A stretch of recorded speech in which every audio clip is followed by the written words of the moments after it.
La violence en milieu scolaire, c'est tout écart de comportement de l'élève vis-à-vis de ses camarades, des encadreurs, de l'administration scolaire et de l'environnement scolaire en fait. Les violences en milieu scolaire sont de plus en plus récurrentes au Cameroun. Entre écarts de langage, coups et blessures, voire assassinats, les raisons profondes sont trouvées à cette déviance qui met en difficulté les relations entre élèves et enseignants.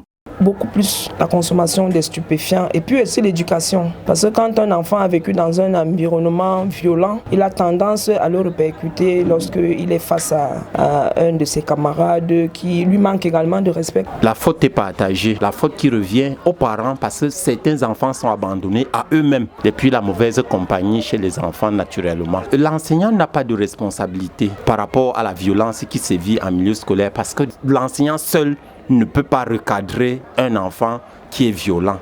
Les enseignants sont un peu plus victimes des affres de leurs élèves. Ces enseignants se sentent d'ailleurs très abattus au moins de comportements irrévérencieux de ceux-ci. Lorsqu'un élève que tu considères déjà comme ton enfant, il te manque de respect, ça te donne déjà un sentiment de manque de considération. Tu te sens violenté, tu te sens simplifié, comme si en fait ce que tu renvoyais à l'enfant, ce que tu communiquais à l'enfant n'était pas une bonne éducation, comme si tu faisais un mauvais travail. Raison évidente pour plusieurs chefs d'établissement d'avoir pris des mesures de prévention. On commence le plus souvent par la fouille au portail. Avec mon équipe, en tant que surveillant général, nous avons organisé à maintes fois des fouilles inopinées, à la fin desquelles on a trouvé beaucoup de choses, à l'instar des bières, des couteaux, des drogues, des stupéfiants même dans leur sac. Et le sort des élèves reconnus coupables de violences en milieu scolaire alors? Nous commençons d'abord par convoquer les parents. Ça peut conduire à une exclusion, mais on a également le souci de la réussite. Je crois que c'est ça notre mission principale, la réussite de l'enfant. Donc on essaye, même si on l'exclut, on essaye de recadrer. Devant le conseil de discipline,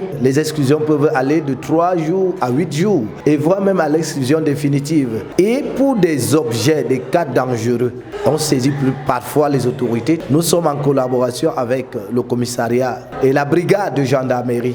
Il est urgent pour les pouvoirs publics de trouver des solutions car la pente est plus que croissante.